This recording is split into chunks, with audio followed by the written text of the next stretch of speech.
Thank you so much. I have the unenviable task of finding something to talk to you about that others haven't. I was going to launch a proper attack on international human rights, but someone else already did that, so I'm going to have to rewrite my speech a bit. Thank you so much, Nick, for having me. I'm so thrilled to be able to come home and speak on these issues. I recommend, if anyone wants to understand the nature and scope of privacy violations in Australia at the moment, to travel to 3 airports over 3 days and try and access Wi-Fi in each of those airports. I could not believe the details that I had to hand over, including my date of birth, my postcode, my name and my email address at Melbourne Airport, actually. Many of you may have heard about the famous Harvard study that showed that with those 3 pieces of information, your date of birth, your postcode and your name, they can uniquely identify 87%, sorry, not your name, your postcode, your date of birth and one other thing. They can uniquely identify 87% of the population, and in fact, a study was done on anonymised medical records that were anonymised as part of this big open data thing announced by the governor of Massachusetts. A group of MIT researchers went through the anonymised records on the basis of certain pieces of information, were able to uniquely identify the governor of Massachusetts and took his whole medical file to his house and put it on the front doorstep. So I hate to think what Melbourne Airport's now doing with my information. I was going to start my speech talking about the Stasi, the East German State Security Service, but when I was on the drum the other night, I got interrogated about my use of that analogy, and I think fairly enough in the sense that it is a bit of a tired analogy. I think when you go to enough privacy tech conferences, there's always at least one Stasi reference. I'm going to talk about them anyway, but I do think that it is a bit illustrative of the problem with surveillance, which is that so few of the pernicious activities of surveillance services are visible to us while those intelligence services remain in power. It's only after they lose power often that we find out exactly what was going on. So Stasi has become the go-to example. But of course we could replace our Stasi analogies with a number of others. We have, for example, the Romanian Securitate, I think it's pronounced, which had 500,000 informants and 11,000 employees in a country the same population as Australia, and was widely known to be responsible for torture, assassinations, etc. Currently in Ethiopia, the Ethiopian National Intelligence and Security Service is extremely heavy-handed, doing things like, including recently arresting the Zone 9 bloggers. I'm not sure if many of you have heard about them. They're a blogging contingent from Ethiopia who were arrested on terrorism charges related to what they wrote in their blog, but also were additionally charged with conspiracy for the very fact that they used encryption, which was seen to be evidence of their criminal activities itself. And some of you may have seen the Egyptian intelligence agency in June sent out a call for tenders for open source intelligence technology, which got leaked. And the call for tender shows that they want open source intelligence to be able to, and I quote, track destructive ideas published on such networks, including blasphemy and skepticism in religions, spreading of rumours and intentional twisting of facts, using inappropriate words, calling for the departure of societal pillars, pornography, looseness and a lack of morality, educating methods of making explosives, fishing for honest mistakes, hunting flesh, taking statements out of context, and spreading hoaxes and claims of miracles. So don't plan on doing any of those things in Egypt anytime soon. But to return briefly to the Stasi, until the fall of the Berlin Wall, the Stasi kept files on about 5.6 million people in East Germany, which was a third of the country's population. One of those people was an activist and dissident called Ulrike Popper, and she was spied on for 15 years, and she was a student activist and later a women's rights activist. And when the wall fell, like many others, she got access to her Stasi file, which the German government has commendably made a real effort to expose to transparency. And she, in 1992, received 40 binders full of information that covered 15 years, and somewhere in the vicinity of 20,000 pages. Many of you will have heard of the Facebook versus Europe case, Europe versus Facebook case, which is being led by a young Austrian guy called Max Schrems, on the basis of a user access request that he made to Google in 2010. And he received 1,200 pages pertaining to his previous 3 years' use of Facebook, including deleted posts and status updates that he never actually sent. So one need only consider the many other telecommunications and communication services that Max uses to have an initial understanding of how many pages of data exist out there about him. It makes the Stasi files pale in comparison. Life under the Stasi was undeniably one where privacy was in serious jeopardy, which is not to say it wasn't valued by the citizens of East Germany. People went to great lengths and risked much to seek to subvert and ultimately suppress the surveillance activities of the state. So does it mean if you live in a society in which privacy is not valued by your government that privacy is not important to you? Are we therefore in this what we quaintly call the digital era still? How do we understand privacy? Are we post-privacy as the poster provocatively suggests? Privacy is undeniably under threat by the surveillance activities of the powerful. That powerful includes not only governments but also private entities. Whereas under the East German situation, the government was internationally condemned and recognised as a totalitarian authoritarian state. However, today's surveillance is actively and openly promoted by democratic states. And today, individuals offer up inestimable amounts of personal information about themselves into the public domain, or into what they think are private places, but about which we're told we should know better that they're actually public places. So does this mean we don't care about privacy? Is privacy no longer important to us, to our governments, to the private sector? Are we post-privacy? As a privacy advocate, someone who spends their days grappling with a belief that if you boil it down to its most fundamental is privacy good, surveillance bad, but which if you spend more than about 3 minutes thinking about it is far more complex and nuanced than that. I'm here to tell you that categorically we are not post-privacy. And we were not post-privacy when ID cards were invented, CCTV cameras, biometrics, databases, computers.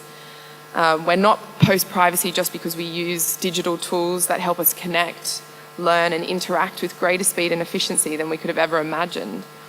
We don't forfeit our right to our interest in or our need for privacy just because we use the internet.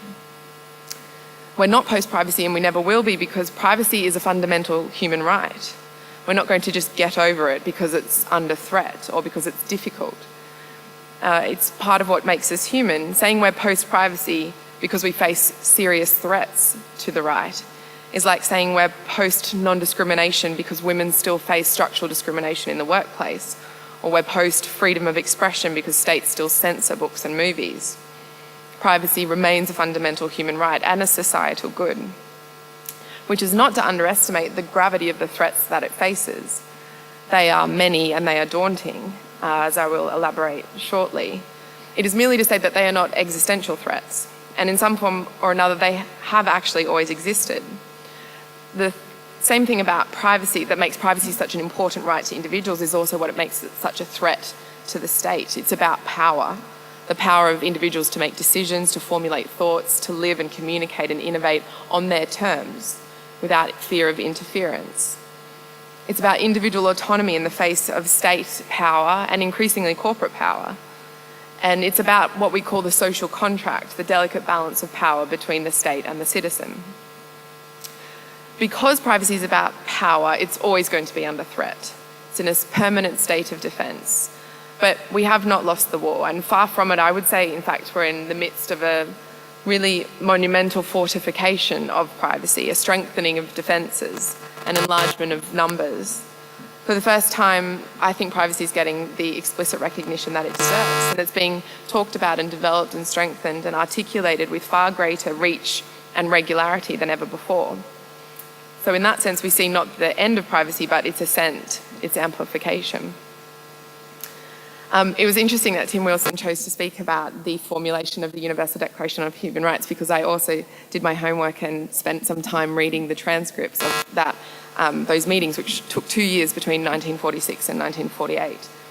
And it's a really interesting thing to do, because you have a sense of what governments were really considering when they were writing the Universal Declaration of Human Rights. They'd just experienced the Holocaust. Europe was in tatters.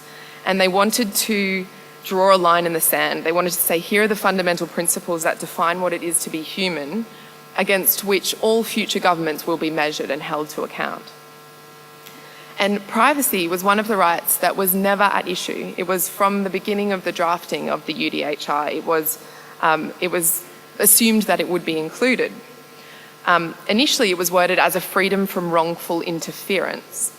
And Panama presented one of the first drafts to the UN and articulated the right as freedom from unreasonable interference with his person, home, reputation, privacy, activities, and property is the right of everyone. The same provision in another draft written by the American Labour Federation contained different wording, which is also quite revealing about what was on countries' minds at the time. It said, freedom from the terror of secret police surveillance, arrest, or torture. This can be assured only through the abolition of all political police and concentration camps in every country.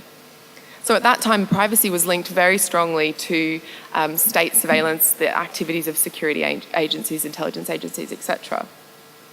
So we can see a real resonance with the situation that we're in today.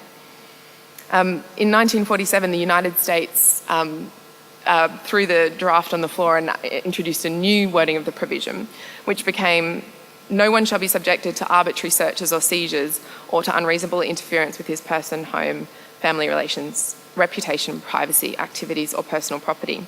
The secrecy of correspondence shall be respected. This is interesting for two reasons. The first is the inclusion of the reference to secrecy of correspondence. It makes it clear that communications, which at that time would have been postal mail or telegrams, were considered even then to be an essential element of the private sphere, of a person's private life. And for good reason, of course. It is by corresponding, by communicating, that we develop and reveal our most intimate ideas, thoughts, and beliefs, that we build and maintain relationships, and that we interact with the society in which we live. Even in 1947, it was recognised that to allow states to interfere with letters would not only amount to an interference in the private sphere, but it would have wide-ranging implications on people's ability to express themselves, to keep confidences, to seek the advice of a lawyer, etc.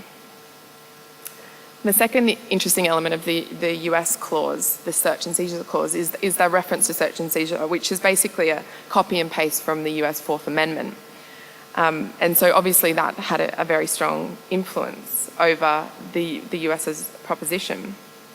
The Fourth Amendment is a really amazing provision, actually, and it has been the foundation upon which a very strong tradition of privacy jurisprudence has been built in the US.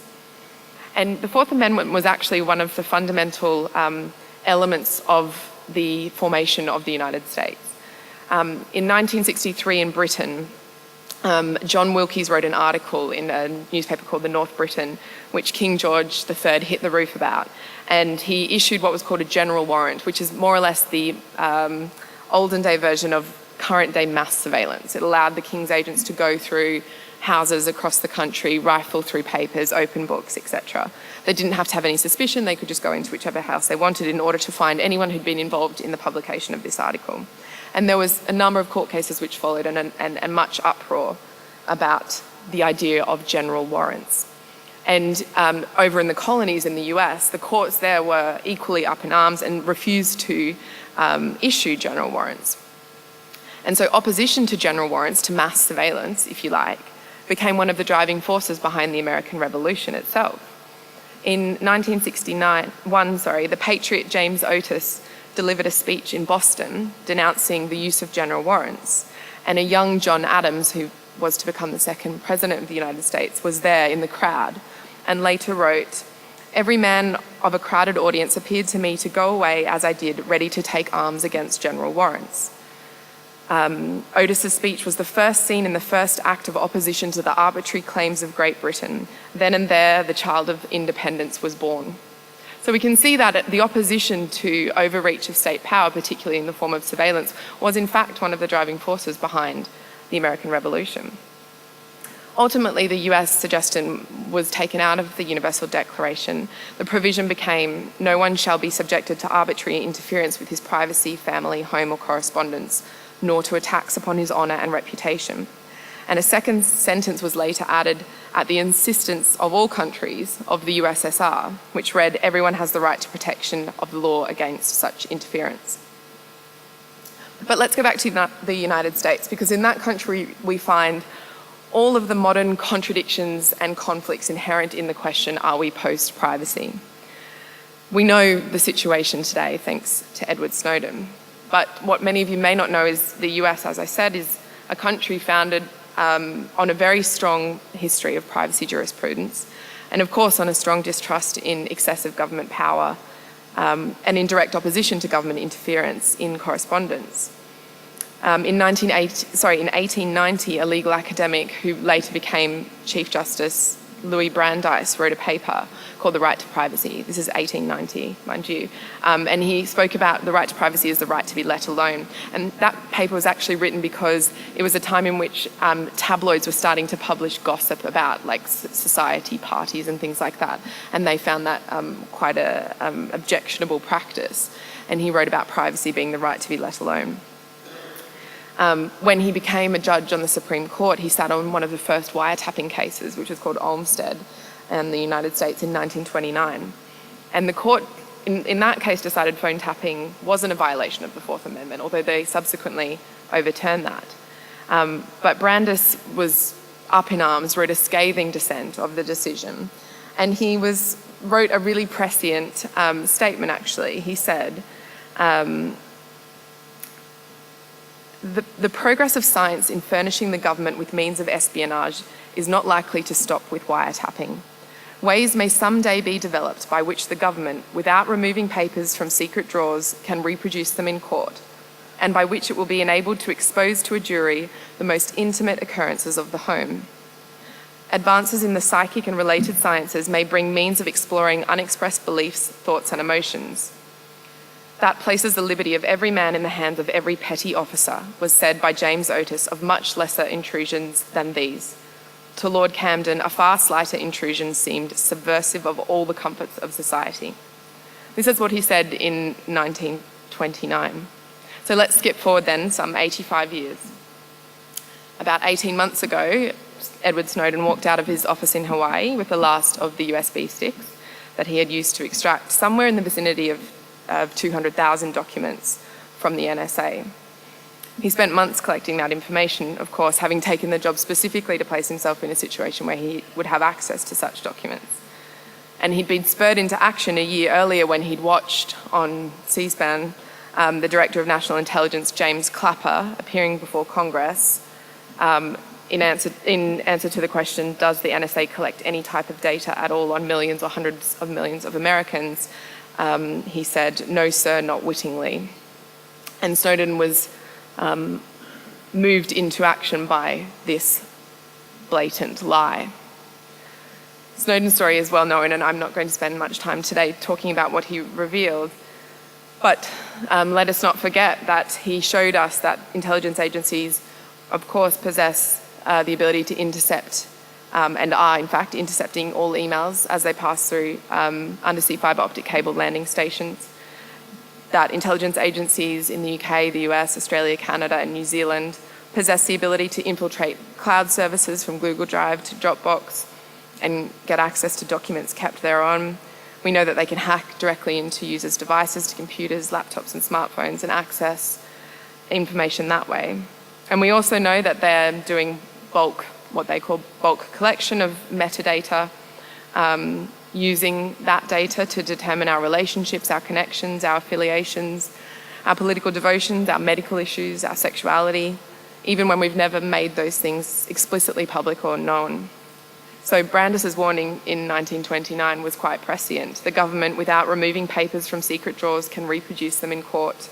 Advances in the psychic and related sciences may bring means of exploring unexpressed beliefs, thoughts, and emotions. What Snowden has revealed has had absolutely monumental implications for domestic and international law, for the proper functioning of the internet and internet governance, for the roles and the responsibilities of the private sector and for communications providers. We could sit here all day talking about the ramifications for tech developers, for legislators, for journalists. But if we kind of zoom out a bit, we can see that one of the things that Snowden has given us is an enormous opportunity. Prior to the revelations which began last summer, privacy was losing ground, if you will. In the first decade of the new Facebook order, as the new capabilities of data, big data, which are now so ubiquitous and you can't go to a single conference without someone mentioning big data. Someone said to me once, actually, big data is just like teenage sex. Everybody's talking about it, but nobody's doing it, which I think seems pretty true. But in that late 90s and into the noughties, it seemed that everybody got caught up in the excitement of the new potentialities of technology, and for good reason, of course.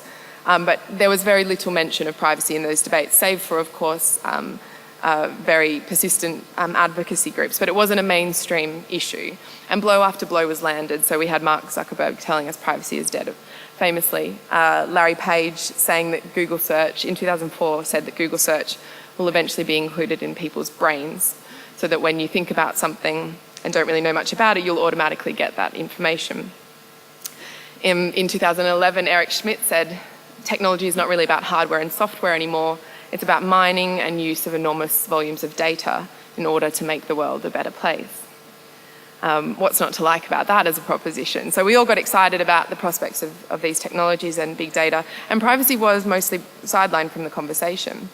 So in the Western world, we had social networks, smartphone apps, all of them designed mostly by white, middle-class Southern Californians who didn't necessarily have the appreciation for the potential harmful possibilities of the infrastructure that they were creating.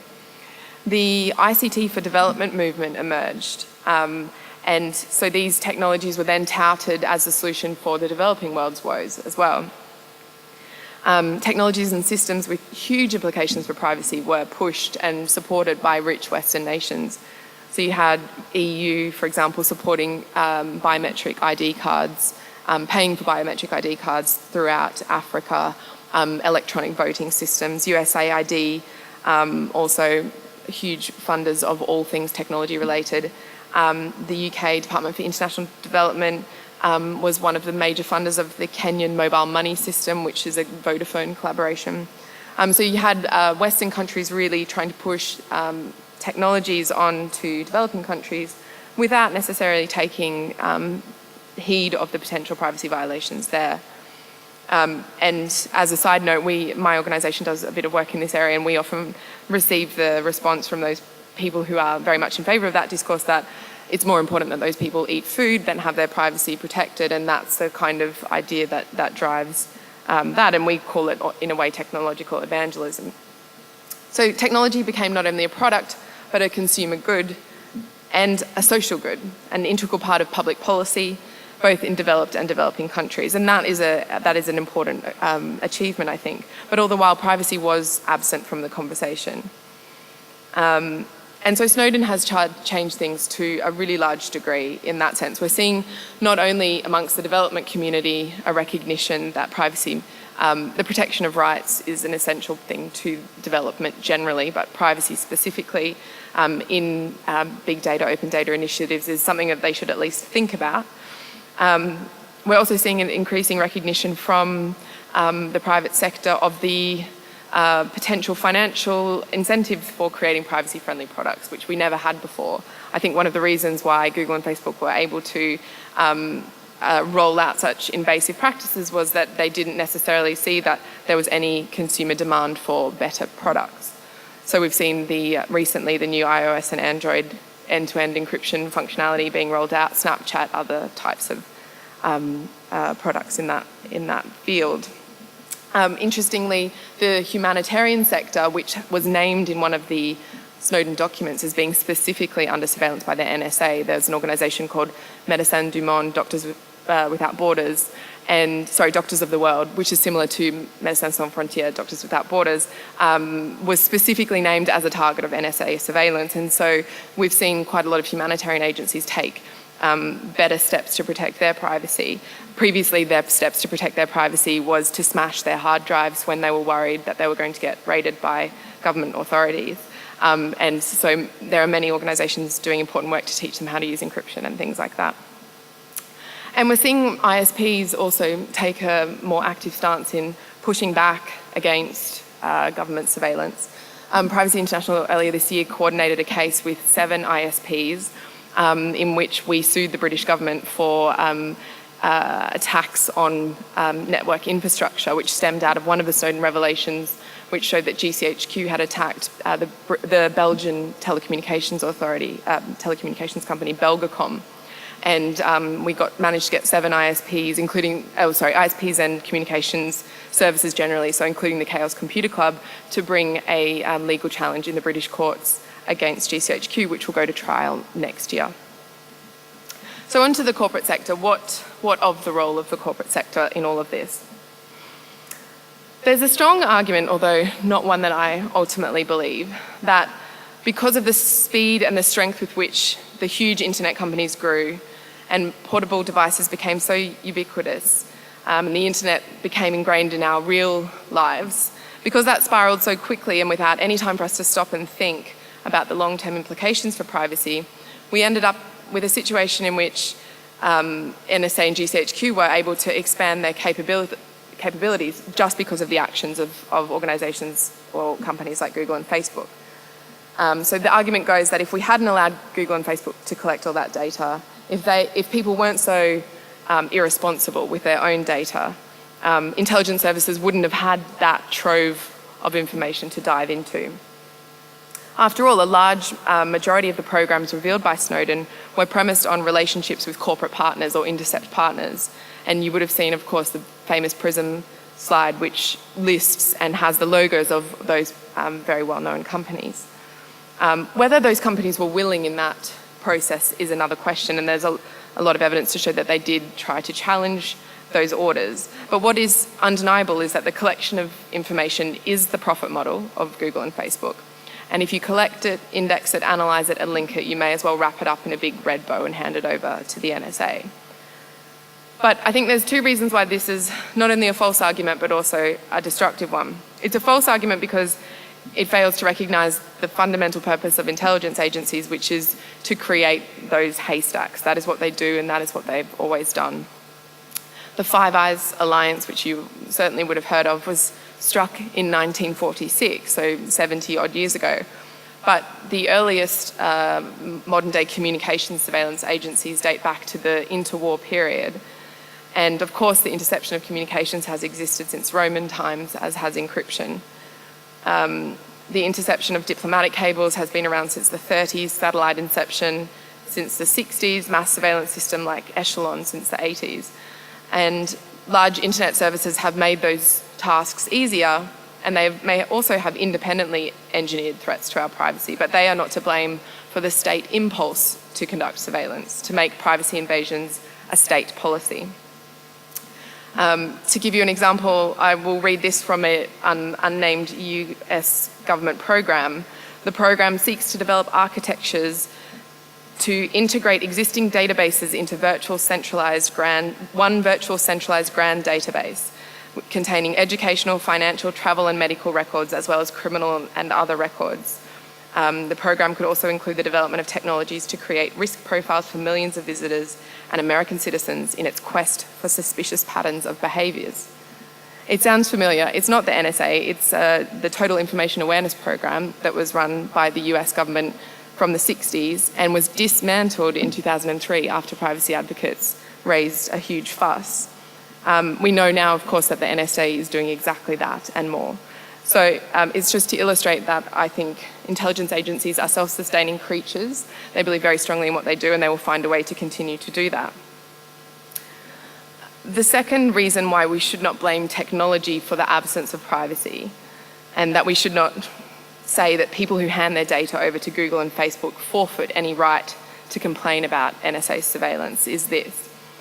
We should not have to choose between privacy and the benefits that are brought to us by the internet and by internet services. We should not have to accept that by making use of the convenience of Google Maps, for example, to remember our previous locations, that we therefore have to allow the government to access all of those previous locations as well. That's not the way human rights work. You cannot tell individuals that if they want to claim a right to privacy, they have to cease using Gmail. It would be the same as saying to women that if they do not want to be victims of rape, then they should stop wearing short skirts. It's not our responsibility to curtail the temptations of our governments to want to track us by tempering our own engagement with digital tools. This week, on Wednesday, a special rapporteur of the United Nations, a very eminent British Council, QC, Ben Emerson, wrote in a report, "Anyone who wishes to participate in the exchange of information and ideas in the modern world of global communications is nowadays obliged to use transnational digital communications technology. Internet traffic is frequently routed through servers located in foreign jurisdictions. The suggestion that users have voluntarily forfeited their right to privacy is plainly unwarranted. It is a general principle of international human rights law that individuals can be regarded as having given up a protected human right only through an express and unequivocal waiver, voluntarily given on an informed basis. In the modern digital world, merely using the internet as a means of private communication cannot conceivably constitute an informed waiver of the right to privacy." I think that's a really important sentiment, and one that I hope that we're going to see advanced more, particularly within the United Nations.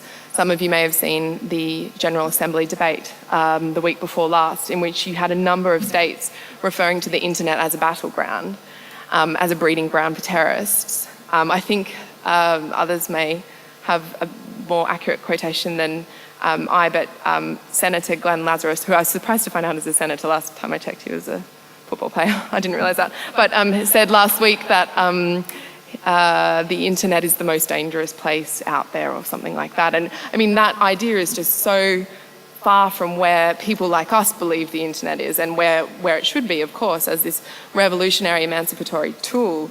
The fact that politicians are getting away with advancing those ideas is really, really frightening. So, I promise I'm heading into a conclusion. If privacy is not dead, if we are not post-privacy, then we are certainly embroiled in a really complex discussion about what it means in the modern era. I think there's many elements of that discussion. I'm going to talk about 4. The first is jurisdiction. Mr. Emerson alluded to this, and that is that we have no control over where our communications go.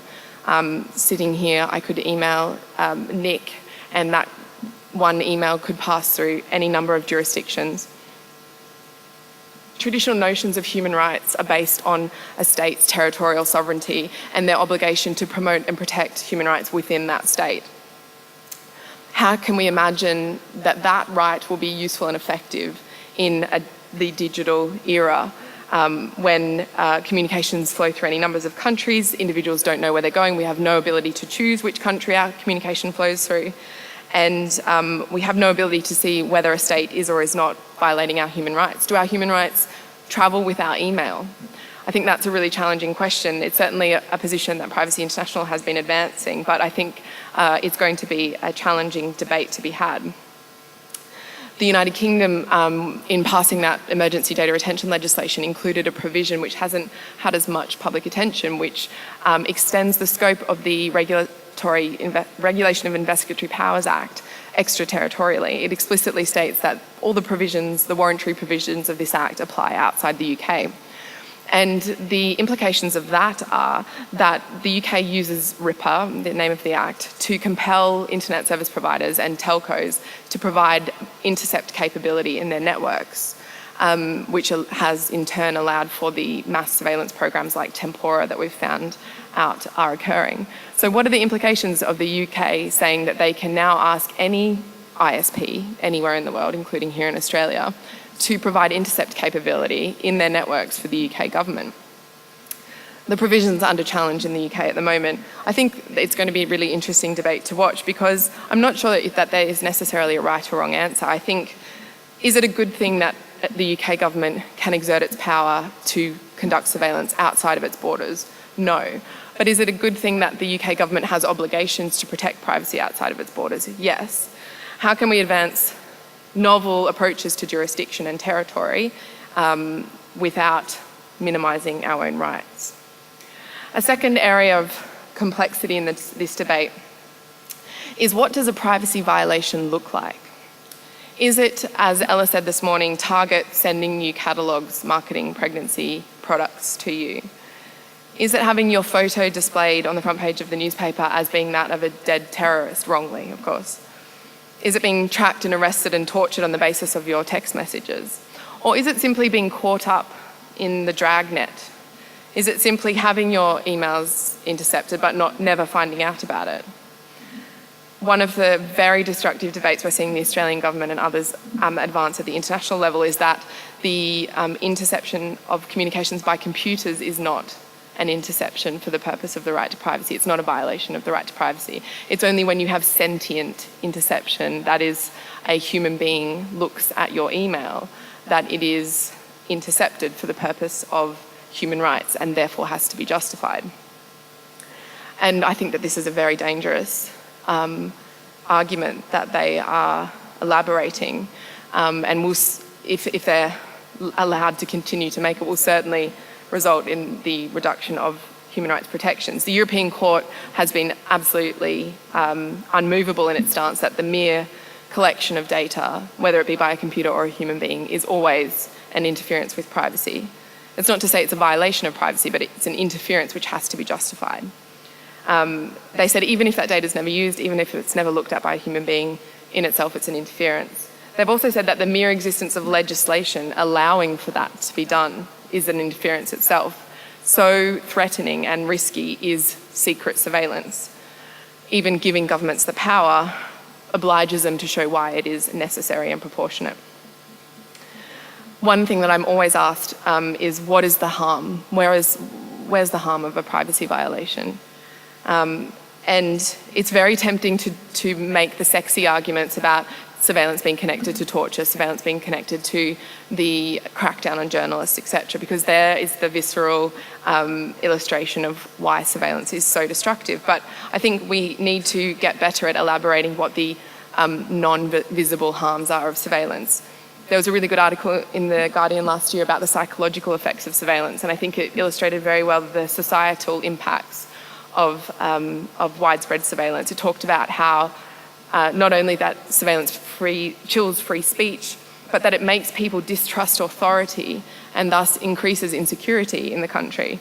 And it stifles innovation, creativity, and it breeds what The Guardian called a beige society. It breeds conformity.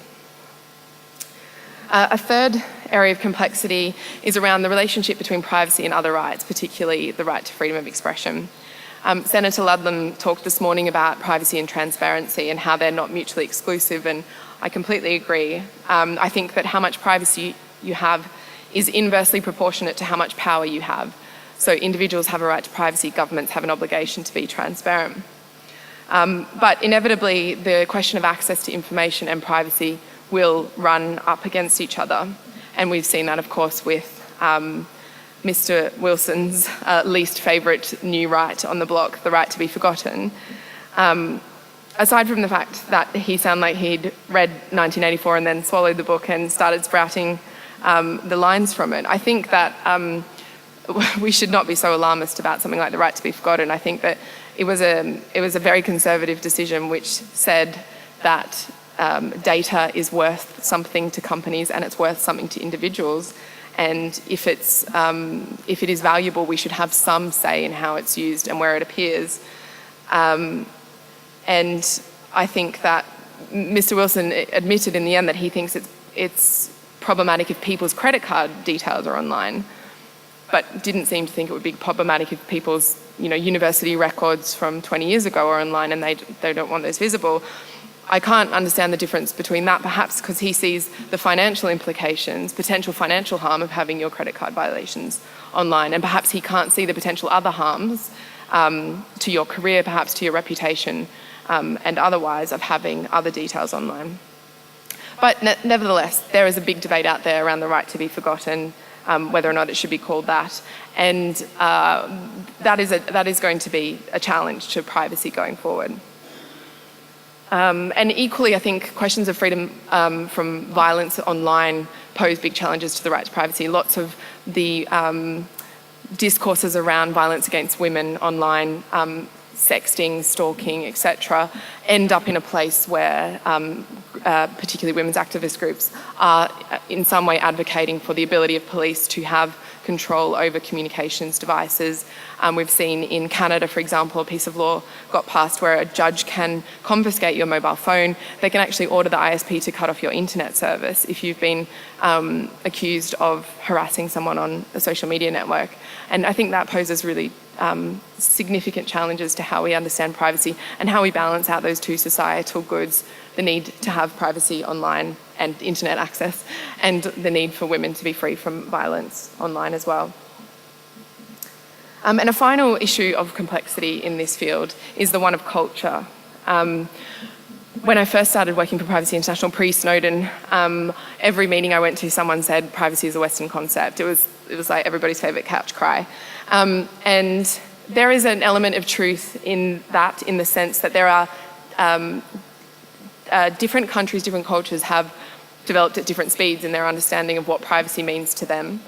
In Indonesia, for example, we're told constantly by our partners there that it's a very communal culture that's very much premised and values things like gossip and rumour and the importance of sharing stories within a community, which I think is interesting then when you contrast it against the fact that Indonesia's a predominantly Muslim country, and in the Quran there's multiple references to privacy-related issues, the need for secret spaces, gardens to be walled in, etc.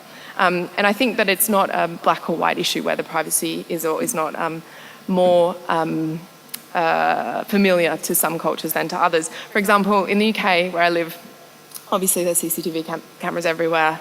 I hardly notice them.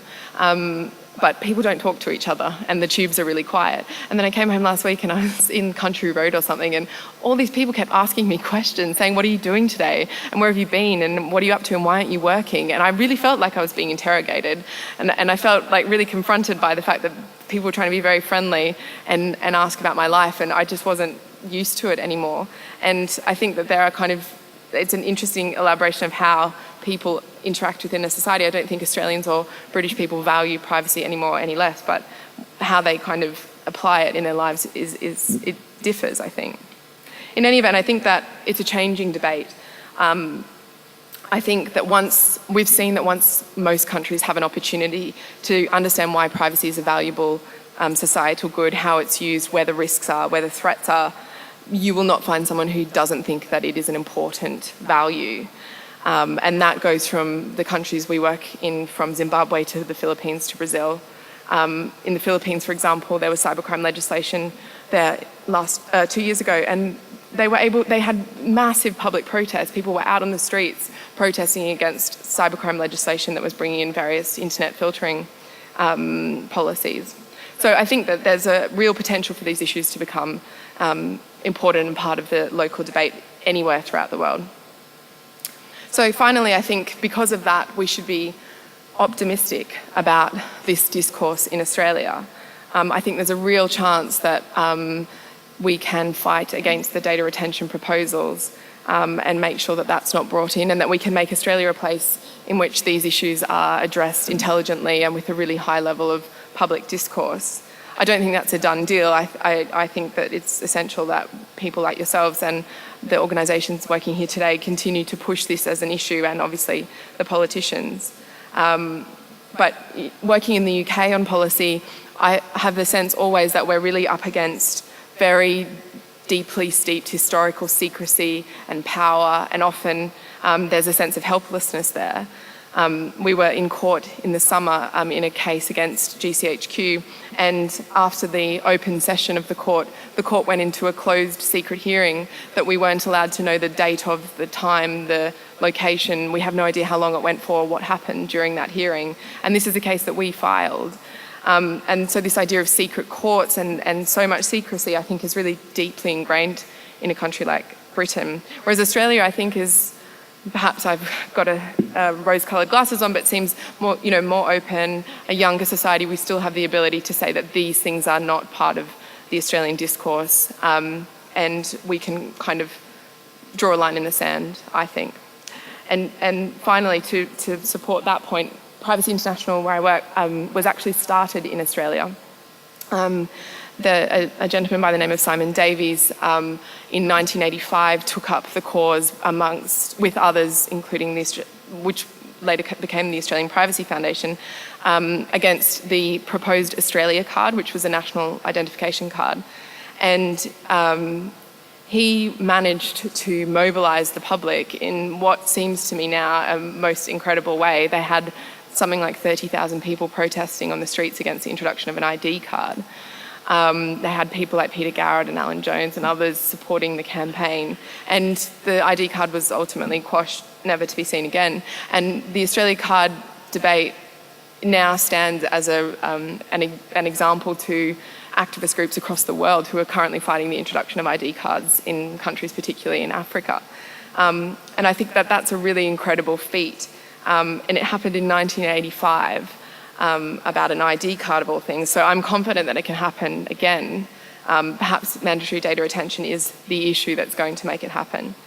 So I think that we're far from being post-privacy. I think that there's a real opportunity to make this the major issue in Australia right now. Thank you.